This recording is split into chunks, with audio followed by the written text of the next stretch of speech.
I am petrified to follow Jack, but I will do my best. And so, Jack is amazing when it comes to coming out here and telling you the why of Bitcoin, and that's really important. But you know what's also very important is actually taking action after learning why Bitcoin is so important. Learning the how. And so that's what this presentation is. It is, how do you actually take action and use Bitcoin and become self-sovereign? So we're going to be tackling that this morning. So who is this presentation for? This is an odd one because everybody is at a different point in their learning journey. What I'm going to say is that the entirety of this presentation isn't for anyone, but parts of this presentation are for every person in this room, in this stadium, I suppose. What we're going to be doing is, I want you, as an observer, to follow through with this presentation, and I want you to see where you are in your learning journey. And I want you to zero in on what you've understood, and then when you get to the part where I lose you, that's your homework. That's the part where you say, this is the next thing that I tackle. So you don't need to know everything in this presentation, but I want you to take whatever the next step is for you individually. At the end of this presentation, there's going to be a QR code up on the screens here. That QR code will lead you to a list of video playlist of step-by-step tutorials on literally everything I cover on this stage today. You can go to that playlist and you can spend the next year on it and level up like nobody else. So that's the goal here. I encourage you to take pictures, to take notes, to do everything that you can to help yourself level up with this presentation today. So, Bitcoin is about sovereignty. It's many things to many people, but in some form, it's going to give you some type of sovereignty. And that might be from bad monetary policy, it might be from legacy financial gatekeepers, it might be from motivated thieves, or tyrannical regimes, or with the right tools, even from infringements on your privacy. So what are the latest tools that you can begin utilizing today to obtain, use, and secure Bitcoin in a self-sovereign way? The goal here isn't to be perfect, but it is to learn and improve gradually, one step at a time, using the tools that best suit your individual goals. So it is time to level up. So here's a little overview of what we're going to be doing. This is you at the end of the presentation, by the way. So this is where we're headed. We're going to make yourself as sovereign of a Bitcoiner as possible.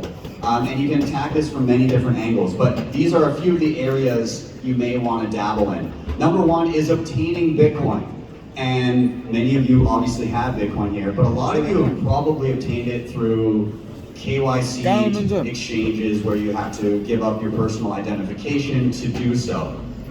That is fine, but you may also want to explore how to obtain Bitcoin without having to do that. You may want a little nest egg that is just known by you, and there's a lot of reasons you might want to do that. So we're going to be talking about that. We're also going to be talking about holding Bitcoin in a non-custodial way, holding it in a self-sovereign way where you control the keys to your money. Also securing Bitcoin with hardware. What is that? How do you do that? Verifying Bitcoin by running a node. A lot of people have heard the term running a node. I saw a ton of hands. Can you show me the hands that are running a node in this audience right now? Damn. Look, if somebody beside you just put up their hand, you should pat them on the back. Good for you guys, that's amazing. Also, remaining private by using the privacy tools out there. CoinJoin, UTXO management, new systems like Xiaomi and eCash on top of Bitcoin, which is something very new that many of you may not have tried. Also, we're going to be touching on using Bitcoin day to day. On-chain transactions may be prohibitively expensive at times, and we're leading to a place where on-chain transactions, you actually have to think about, am I being efficient? in how I use the Bitcoin blockchain. And so things like Lightning, Liquid, eCash, Fedimints, these are things coming down the line that you may be using more and more day to day if you're living on a Bitcoin standard eventually. Also spending Bitcoin, and what I mean by that is building those circular economies, building your local communities so that you can do so, and what things can kind of fill those gaps when that falls short. And then also locking down your Bitcoin for long-term savings, not just for yourself, but for your family, for your grandchildren, and for future generations. So, let's dive in. Let's chat obtaining, not just obtaining Bitcoin, but obtaining non-KYC, or know your customer coins. Getting some private Bitcoin that just you know about. It goes without saying that leaving coins on an exchange is a bad practice. You don't want that counterparty risk. You don't want leaving your money with somebody else, not your keys, not your coins. That's a common saying. But what about using exchanges at all? If you are concerned about data on your holdings falling into malicious hands, and that could be government or otherwise, you may want to consider using non-KYC methods to obtain at least a portion of your Bitcoin, and perhaps having buckets of risk in how you do that. So some good examples of how to obtain non-KYC Bitcoin. We have HODL HODL. We have tools like Bisq and RoboSats and Peach. These are all more or less peer-to-peer ways in which online you can link up with people, send them payments, and use whatever means necessary. So you can send a payment via a traditional payment rail, but it's not linked directly to a honeypot of information that stores the information, oh, so-and-so bought Bitcoin on this date. No, it's just, you sent somebody money. There's no explicit purpose to it stated in a database somewhere. Some other options, of course, local meetups, peer-to-peer for cash. What a fantastic way to obtain Bitcoin. You can mine, although prohibitively expensive if you have expensive power. But if, I don't know, I'm from Canada, so I need extra heat. So we've got our space heaters humming away, getting us some KYC-free sats. I don't know how much that pertains to Madeira, but you know, if you live somewhere cold and you made your way in, that might be a good option for you, getting a little space heater. And even if you're just kind of breaking even, or you're getting paid back a little bit for the expense of the electricity to use that you would have used on heating anyways, it's not a bad way to stack a few extra sats. And finally, what I think should be the most obvious way of obtaining Bitcoin, but sadly is not, is earning Bitcoin for what you already do. Every person here has a job. Every person here has a skill, a service, perhaps a business. Every person here has at least begun to recognize that Bitcoin is better money. Why in the hell would you not ask for it, for the skills that you already have? Why would you not accept it? So if you're not doing that already, you should. And you should make it known. You shouldn't just kind of put it to the wayside, but you should make it your mission to state, hey, I'm happy to accept Bitcoin, because if you build it, they will come. Now, in regards to some of these services, these non-KYC peer-to-peer options, there's people here from all over the world, and some of these services can be restricted based on location. But what I'll say is they are indeed available in various places now. So do with that what you will. Let's move on. Let's chat self-custodial wallets. One of the first things you're going to do once you obtain Bitcoin is you're going to want to learn, how do you self-custody it? How do you even get a wallet? And what are you going to use? There's a lot of great options out there these days when it comes to either mobile or desktop. And you're probably going to be using a combo of both. They do vary in user experience. Some are more advanced, some are more simplistic, and some kind of hide the advanced features in the background. But some of the features you may want to look for is, one, the ability to manage multiple accounts, not just a singular balance. Tools in and around fee management, as on-chain fees can kind of fluctuate and you need to be privy to that. Perhaps support for hardware wallets. Perhaps some privacy controls baked in are always useful. The ability to have both hot and cold wallets simultaneously on a single interface, so that you have something for spending and something for saving.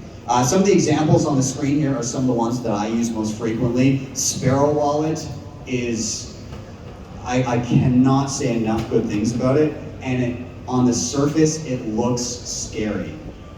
But if you've gotten to the point where you know how to set up a basic wallet, write down some words as a backup and recover, you know what a send and a receive button is, you're familiar with a QR code, you can start by focusing on just those things and ignoring the bells and whistles. But then as you begin using the wallet more and more, every once in a while ask a question. Oh, what's this little extra feature right here? And the medium becomes the teacher. I think that's one of the coolest things about it. So if you haven't tried Sparrow Wallet on desktop, I encourage you to try it. And a lot of you may not realize, if you're using a hardware wallet with its own software, you can actually, in tandem, try it out with Sparrow Wallet at the same time without having to get rid of the other one. So maybe you're using like a Trezor or something with their Trezor suite. You can pop it over into Sparrow and try it there, and just see what it looks like with a different interface. And if you don't like it, you can go back. But I encourage you to try. Some of the other ones for mobile that I have up on the screen here, one is Nunchuck. I love these guys. They've got a spot near and dear to my heart. They were very helpful in Canada a couple of years back, and they built an excellent, excellent software wallet. Also, Blockstream Green is one I've been using even more lately, and the good old default for a lot of people is Blue Wallet. I do think it works incredibly well. Let's chat hardware. Okay, so obviously getting your non-KYC sats into your own custody is fantastic, but once you start building up a little bit of a balance, you're going to want to secure your Bitcoin, and you're going to probably want to do it with hardware, especially for long-term holding. Most devices like the one shown here are going to do the trick. And it really comes down to your personal preferences and what works best for you. Anything is better than nothing. So try not to get analysis paralysis and just sit and not take action. So let's just talk about a few of the things you might want to consider when you're deciding on what hardware to use. So number one, do you as an individual like the interface? Is this easy for you? Do you like how it's done? Does it have all the features that you need? You know, how are the buttons placed on the device? What's the screen like? Just do you like it? Number two, is it open source? I think that's an important thing, AKA, can you audit the code, or at least can anyone audit the code, even if it's not you having that skill personally? Are there eyeballs on it? That's another thing to consider. Number three, does it have a secure element? This is a chip that holds the keys to your money and is segregated from the rest of the device. So that's an important feature that some people, it may be make or break decision if it has one of those. Is it Bitcoin only, or does it have that option for the firmware? Why Bitcoin only? Well, a couple reasons. One I'll say is there's an opportunity cost when your wallet vendor is spending a lot of man hours on supporting every single token under the sun and constantly working to keep up with 8,000 different blockchains and proof of stake Solana shit that you heard in the last presentation. There's an opportunity cost to that. So you're probably not getting the best Bitcoin experience if they're focusing on all of that. But then secondly, with greater complexity comes greater attack vectors, since you may be opening yourself up to stuff that you don't want to if you have a wallet vendor that is busy supporting a million shitcoins when they should be focusing on your Bitcoin security.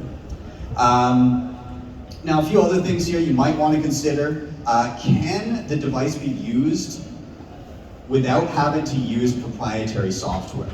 Or does it at least have the option to do that after setup? So certain devices here, you may receive it and right away you've got to use their app to set up the device, and then if you don't want to use the app afterwards, you can migrate. Other devices, there is no default app that you use, and out the gate you get to choose your interface that you're going to use with it. So that could be also something to consider for you. Last couple things, can you do things like hidden wallets with the passphrase, decoy wallets using pins to get to different accounts so that if you're under duress, it leads to a smaller separate balance. There's a lot of different cool features that you can get from a lot of these different wallets, and it's up to you to kind of decide what's important to you and is it useful. Let's move on from there. So I mean, what we've covered so far, what we've touched on so far, I'd say are going to be your key tenets. How do you get Bitcoin? How do you self-custody first with a hot wallet? And then what hardware are you going to use? If you get to that point, you're already killing it. But let's go a little bit further. I've been living on a Bitcoin standard since 2020. So 4 years now I've been living on Bitcoin. I'd say 90 to 95% of my income is Bitcoin. I pay my bills with Bitcoin. I do everything with Bitcoin. And it's ever changing. I'm not saying that I don't jump through hoops to do it, and if it wasn't for the ideological drive to one, preserve the fruits of my labor, but also just my aversion to dollars and fiat, you know, there's a number of things that come into play there. But you do have to also consider how are you using Bitcoin efficiently for those day-to-day transactions. When we've seen fee spikes earlier this year, I'm doing multiple transactions a day, 3, 4, 5, and if an on-chain fee is going to cost me $50 on certain days, that doesn't make a lot of sense. So this is where certain mechanisms can help you in and around that. So Lightning Network, of course, continues to grow. It allows for cheap and instant payments. It allows for some sender-side privacy improvements. Self-custodial mobile Lightning wallets have come a long way. There's some incredible options. You can see a few of them on the screen here. Phoenix, Mutiny, Breeze, Zeus, all of these you can basically start up on your phone. You've got a mini Lightning node just running on your phone. And that is a massive improvement from having to plug and play and set it all up and manage channels. There is a bit of a trade-off when initially getting onboarded, because you are going to be doing some on-chain transactions to get what are called Lightning channels. It is automated for you now, so there's less to consider there, but there is going to be the occasional on-chain fee when dealing with it, in exchange for not having to rely on third parties to hold any funds for you. Now, Liquid is something that we've seen a little bit more of as of late, and it's not for everybody, there's depending on how purist you are, but it does allow for faster and cheaper transactions. It does add some privacy in terms of shielding the amount that is being sent across the network. Unlike on-chain Bitcoin, you can always see what's being sent. There's some privacy in and around that. Some wallets like Aqua, which just recently came out, they've kind of made payments of Lightning and Liquid seamless, so that if you receive a Lightning payment or you receive a Liquid payment, it's just one unified balance, and as a user you don't really need to think too much about what is happening. You can just kind of use the wallet and go. There are some trust trade-offs that are beyond the scope of this talk, but I encourage you to at least peek at it and then make your own decisions around it. And finally, of course, there's a lot of people that do get onboarded through custodial Lightning wallets. And if you're doing tiny transactions of a few hundred sats and playing around, you're all adults and you can make those decisions. There are examples like Flink and Alby and Wallet of Satoshi and CoinOS and others. They are obviously going to be the cheapest and easiest to set up for that initial transaction and that initial foray into Bitcoin. But you are surrendering custody to a third party, and it's important to be cognizant of that when you're making those decisions. So at the end of the day, if you're using Bitcoin regularly, you've got to consider risk of everything that you're using, and then use the tool that is best suited for the amount of money you're using and for your own personal risk appetite. Now, in the realm of using Bitcoin day to day, I did want to touch on, of course, creating circular Bitcoin economies. There's many ways to begin living on a Bitcoin standard if you do want to start heading down that road as I have. Some examples of websites and initiatives that you can use to remove yourself from the fiat economy that can help bridge those gaps for you. Bitrefill, Bitcoin Company, Coin Cards, these are places where you can get gift cards for more or less anything that you need, and you can pay with Bitcoin via Lightning. You can also find local merchants through a variety of different apps. Orange Pill app, btcmap.org, satmap.app. These are all different places that you can go to find local merchants or online merchants, or, as I alluded to earlier, list yourself there. And then I think the most important thing you can do is that you can go to your local meetups and then you can start initiatives yourself. And what I've done at home is, we'll say, sort of selfishly, I go to my meetup regularly, and at the beginning of the meetup, I've now started going up in front of everybody and saying, hey, I'm looking for the following thing, and I want to be able to pay in Bitcoin. Does anybody here do this or offer this? And you'd be surprised in a room of Bitcoiners that already have jobs and already have businesses and offer services, how often you'll find somebody, and if you don't find them in that room, through a 6 degrees of Kevin Bacon kind of way, I guarantee you someone in the room is going to know somebody that does that thing. And even if they're not a Bitcoiner yet, guess what the next topic of conversation is going to be? Hey, I was at the Bitcoin meetup the other day. Somebody wanted a haircut and they wanted to pay in Bitcoin, and the barber down the street goes, And they may not bite initially, but that's going to spark some curiosity, and you may just have a barber soon enough. So yeah, start those local initiatives. We built something in my home city of Calgary called the Saturday Market. Inside of 3 weeks, we managed to round up, just through the tactic that I mentioned, 35 local merchants to come together to create a local market. Again, inside of a few weeks, just based on the Bitcoiners in town. So a lot can happen very quickly if you hit the pavement and you actually begin asking. If you don't ask, nothing will happen. So if not you, then who? And side note, you guys are doing great so far. If you go on btcmap.org and check out Madeira, there's a ton of merchants. I was very pleasantly surprised touching down here. What I'm going to say to everybody in this room, if you have a business here locally, even if it's not locally, you're doing this back home, go on btcmap.org tonight and list yourself. And then figure out how am I going to accept Bitcoin. If you build it, they will come. But I'm excited for the next time I'm here and I get to show this map and it's filled in like 3 times as much. All right, let's put together free speech and freedom money. Another good way to begin building a strong Bitcoin community is through Nostr, and this is a new form of permissionless and censorship-resistant social media. Bitcoin Lightning transactions are natively baked into a lot of the clients, and instead of liking posts, you actually zap people tiny Bitcoin transactions and give them little tips. If you have not tried Nostr yet, I highly encourage you to check out something called Primal. It's probably the easiest initial onboarding to this that you can do. You can set it up in a couple minutes, and it has a Bitcoin wallet baked into the app. And furthermore, if you want to top it up with a few sats, you can hit buy Bitcoin in the app, and it defaults to a small amount, a few dollars or a few euros, but it tops you up with sats, and then you can start tipping people instantly and receiving tips for any of your posts that you put on Nostr. So I highly encourage you to check it out.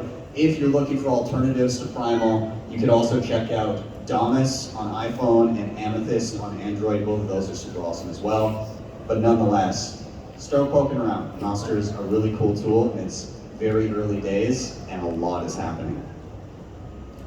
Let's, now we're getting a bit further into the weeds. Let's chat some privacy tools. So It's very likely that a lot of you have already obtained some KYC Bitcoin, so there's some degree of record of you owning Bitcoin. Also, you're here, so I took pictures of all of you. No, I did not, but you do need to know that there are some privacy implications to having done that. Furthermore, whenever you use Bitcoin on chain and somebody knows your identity in doing so, them or other third parties, they can begin to paint a picture of how much Bitcoin that you own.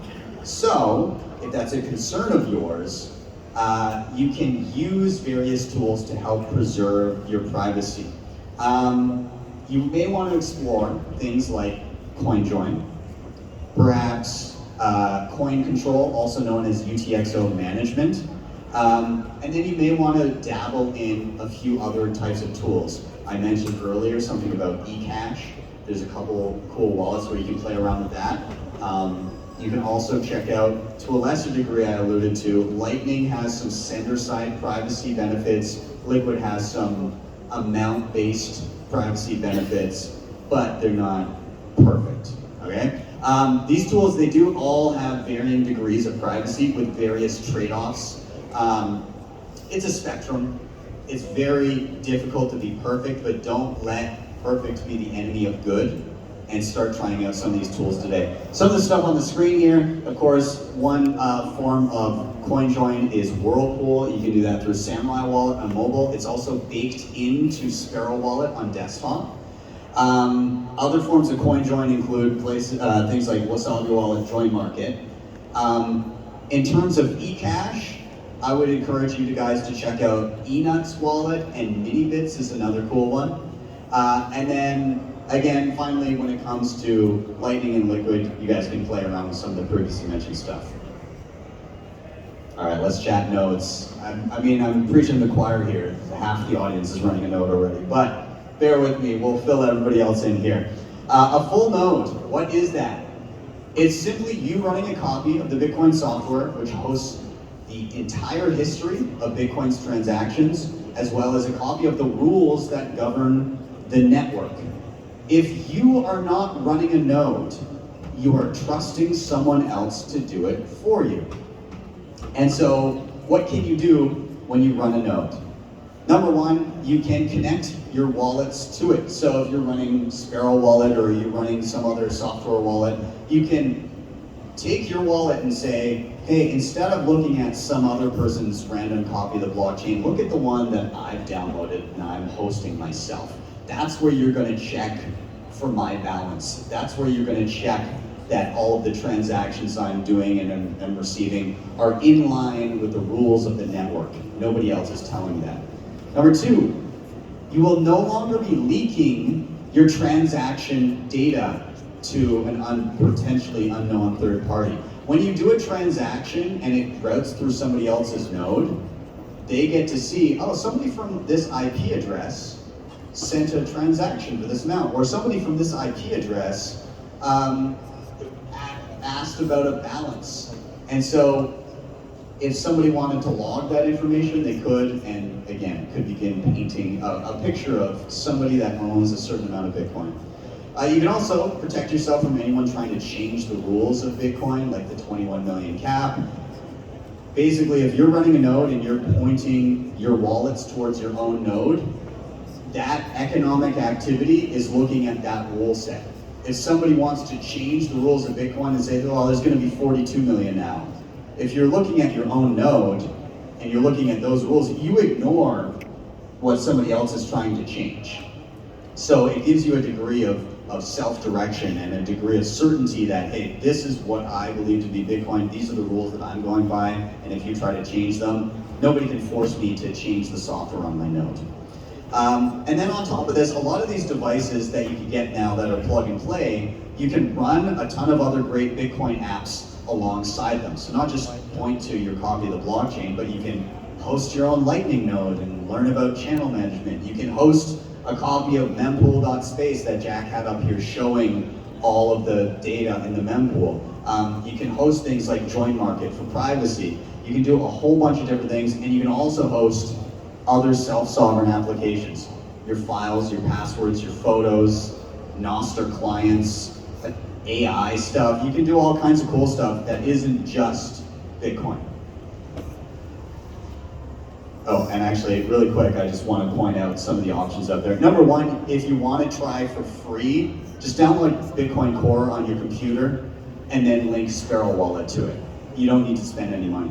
But if you want all those additional applications and playing around, some of the options out there, I really enjoy Start9, and that's what I run, but some other awesome options out there. There's Umbrel, there's Mino, there's Ronin Dojo. Each one of those has kind of their own specialties and things that they excel at. And it's really going to be up to you what you prefer.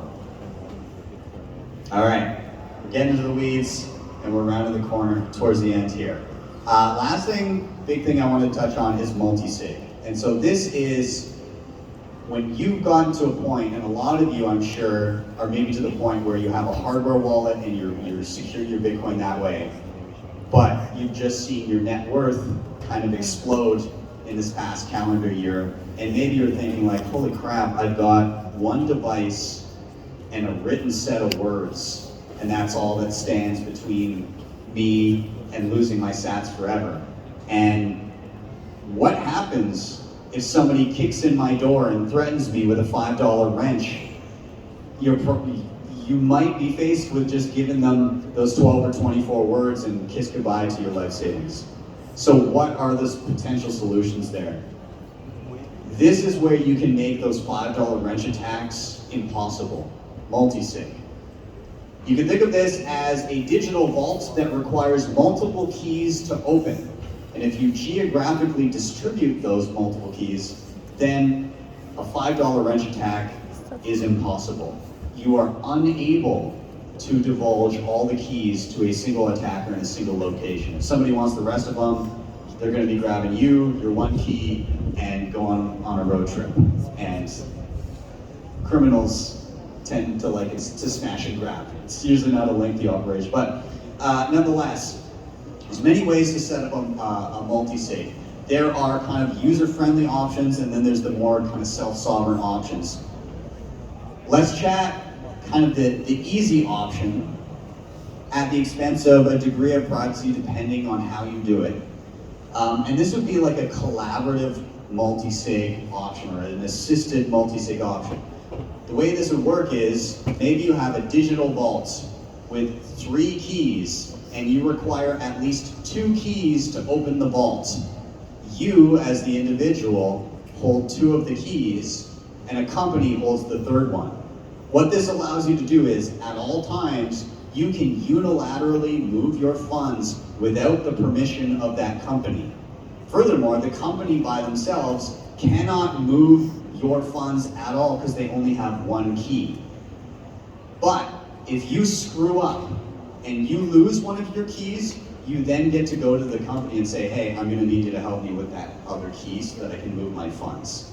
And so it hedges against human error. It hedges against you screwing up. And in certain instances, it may hedge against something happening to you and your family not knowing what the hell is going on and losing a whole bunch of stuff. But if they retain 1 key and they have proof that they are next of kin, they could potentially go to that company and work it out so that they can get access to those funds again, while hedging against physical attack at the same time. Now you can make a multi-sig on your own, of course. You can use something like Sparrow Wallet and spin up your own multi-sig. There's a lot of moving parts there. It's not for the faint of heart, I'll say. And I basically will say, if you're worried you're not going to be able to regain access, don't overcomplicate things. Keep it as simple as possible. You don't want to be so good at security that you lock yourself out. So, I'll leave it there. So, let's do a quick recap. This is you now, by the way, now that you've gotten through this presentation. But there are many ways to level up on the way to becoming a self-sovereign Bitcoiner. Number 1, you can obtain non-KYC coins. Number 2, you can hold your own keys. You can also secure Bitcoin with hardware. You can run a node, you can use CoinJoin and privacy tools, you can choose your payment wallets for day-to-day stuff. You can create circular Bitcoin economies, and you can use multi-sig to lock down coins for long-term savings and future generations. And this is the part where I hope you get your phones out and scan and save this playlist for your learning, because literally everything we've just discussed is in this video playlist. It is like 20-something videos long. Wherever you were, wherever I lost you, that's where you're starting. So sort through this playlist and start learning. I truly, truly hope that you guys take this opportunity not to just sit in a room and get excited about the why of Bitcoin, but actually take action. Be low time preference, learn and level up and use the tools so that you can be a self-sovereign Bitcoiner. The key takeaway here is one step at a time. Do not worry about being perfect, just focus on improving. And thank you guys very much. Have a great rest of your time here, and you can reach me in these locations. Thank you guys.